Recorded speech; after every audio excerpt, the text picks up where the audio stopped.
President Trump ক্ষমা ঘোষণার পর কারাগার থেকে একে একে মুক্তি পেতে শুরু করেছেন ক্যাপিটল হিলে হামলার মামলায় সাজাপ্রাপ্ত আসামিরা। মঙ্গলবার মুক্তি পেয়েছেন সাবেক প্রাউড বয়েজ নেতা এনরিকে টারিও এবং উগ্র ডানপন্থী সংগঠন ওথ কিপার্সের প্রতিষ্ঠাতা এলমার রোডস।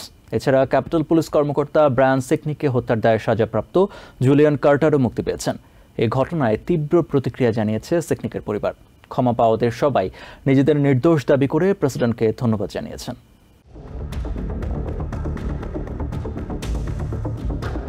নির্বাচনী প্রচারের সময় করা অঙ্গীকার অনুযায়ী দায়িত্ব নেয়ার পরই ক্যাপিটল হিলে হামলার ঘটনায় অভিযুক্ত 1500 দাঙ্গাকারীকে ক্ষমা করে দিয়েছেন প্রেসিডেন্ট ডোনাল্ড ট্রাম্প।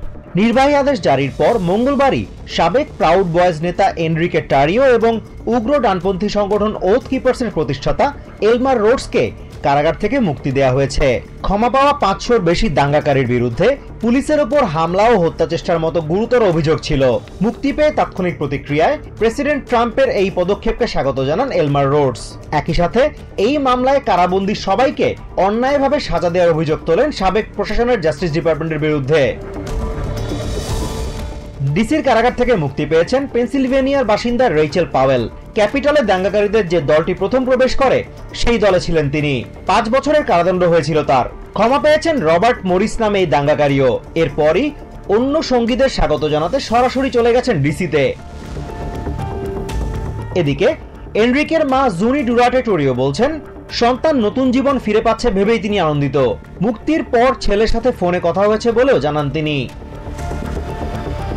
ক্যাপিটল হিলে হামলার অন্যতম পরিকল্পনাকারী হিসেবে এনরিকেকে 22 বছরের কারাদণ্ড দেয় আদালত। ডোনাল্ড ট্রাম্পের অভিষেকের কয়েকদিন আগেই এনরিকের আইনজীবী ট্রাম্পের কাছে ক্ষমার আবেদন করেন। ক্ষমা পাওয়ার দলে আছেন ক্যাপিটল পুলিশ কর্মকর্তা ব্রায়ান সিকনিকের সাজাপ্রাপ্ত হত্যাকারী জুলিয়ান কার্টারও। বিশেষ ধরনের রাসায়নিক ছুড়ে হত্যা করা হয় সিকনিককে। সিকনিকের ভাই জানিয়েছেন, প্রেসিডেন্টের এমন পদক্ষেপ অভদ্রতা ছাড়া আর কিছুই না। ক্যাপিটল হিলের ওই হামলার ঘটনায় ডিসি পুলিশের 140 কর্মকর্তা আহত হয়েছিলেন।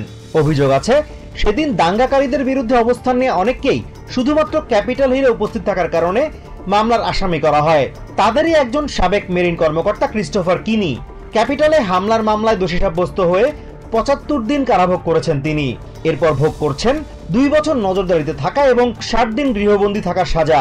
ক্ষমা পাওয়ার খবর পাওয়ার পর কান্নায় ভেঙে পড়েন তিনি। প্রেসিডেন্ট ট্রাম্পের প্রতি কৃতজ্ঞতাও প্রকাশ করেন। Azimur Rashid Kanak, TVN 24 news desk. New York থেকে সম্প্রচারিত TVN 24 টেলিভিশন বিশ্বজুড়ে বাঙালির কণ্ঠস্বর।